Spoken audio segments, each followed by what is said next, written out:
Good morning, friends, and warm welcome to this thrilling world of clinical trial industry, and warm welcome to Bhaktivedanta Hospital and Research Institute. I'm sure you are very excited, and you may be having too many questions in your mind, too many things to ask. So, are you excited? Sir, Yes, Shirley? what exactly are the phases in clinical trials? Shirley, it seems that you are too excited to know everything today. It's a long journey. You are going to be here for next 15 months. But anyways, let me answer your question about what exactly are phases in clinical trials. Let me explain you as brief as possible. Whenever a drug is manufactured, generally it is manufactured by pharmaceutical company, not by the hospital. So immediately we cannot administer such a drug which is very new in nature, which is experimental in nature, technically called investigational product. So first we would like to study that into the laboratory, just to understand the pharmaceutical properties of such research drugs. And if we are convinced that a particular drug may be beneficial for a certain drug, then we will take the next step and we will administer the drug to the animals, just to see whether it is safe for the animals. And such phenomena, such process, we technically call a discovery phase. Then start a first phase or the first interaction of a drug in human beings, technically called phase 0 clinical trial, where we try and see how body is going to metabolize such a drug.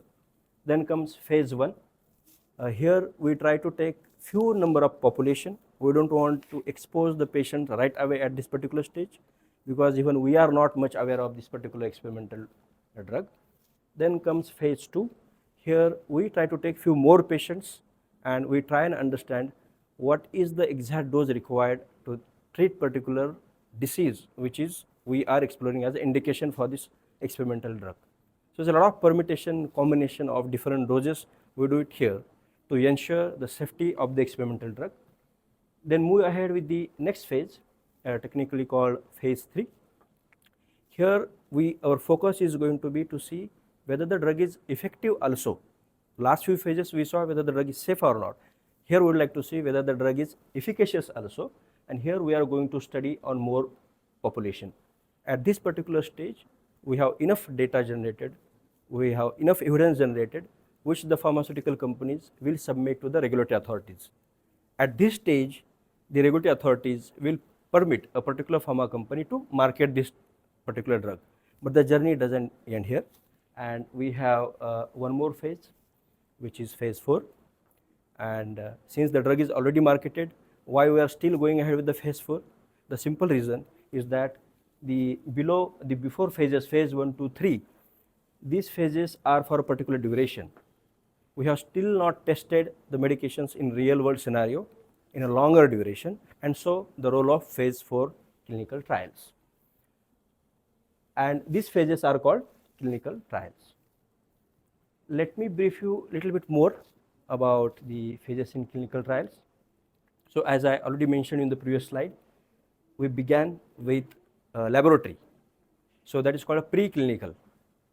Clinical means in human beings. We have not yet started that. So before human beings, we test into the laboratory or animals. So that we are calling as a preclinical. Then we move to the clinical aspect of it. In the clinical aspect, phase 1, as we saw, that we see the safety of the patients. In phase 2, we see the safety, monitor the side effects, try and evaluate what is the dose required of this experimental drug. And phase 3, we try to see the efficacy, and as I told you, at this stage we apply to the DCGI, and then we continue doing one more clinical trial, technically called phase 4. This is a nutshell brief about understanding what are the various phases of clinical trials. So let me tell you that there are going to be 2-day session only on the understanding phases of clinical trials. It's going to be that huge, around 16 hours we are going to discuss only on that. But anyways, I have briefly explained you. I hope you have understood briefly about the phases in clinical trials. Sir, I have a question. Yes, Mayuri. As there are so many phases in the clinical trial, so how long does it actually take for a drug to be in the market? Yeah, that's a very good question, because as I told you that there is going to be a 16-hour session only on understanding phases of clinical trials, but let's answer a question of Mayuri also. She is asking what is the duration required. It seems there are too many phases we saw. It's a long process of a clinical drug process. As we saw that we have something called as a discovery science, which Mayuri, it generally takes 4 to 7 years. Then we studied about various clinical trials, which is going to take somewhere around 8 years. So if you see by now it is a journey of 12 years. And then we have the data review by the respective regulatory authorities, FDA in US and Drug Control Journal of India for Indian scenario, which generally takes somewhere around 1 to 2 years. And then we have the phase 4 clinical trial, the post marketing monitoring. Even though the drug is in the market, we still continuing getting the data about that drug, the safety profile of that drug, which just goes on. So roughly it is somewhere around 10 to 15 years journey of a clinical drug, right from it gets experimented in the laboratory till it is available in layman's hand. Those who are watching this video must have seen how the entire curriculum, how the entire education is so thrilling. Those students who are sitting here from science background, from medical background, from pharma background, have chosen their career in clinical trial industry. Are you ready? Would you like to consider your career in clinical trial industry? You still have some more clarification, some more information to be known? Please refer to the links below. If you still want to know more, please pass on the comment. We'll ensure that we'll reach out to you shortly. Thank you.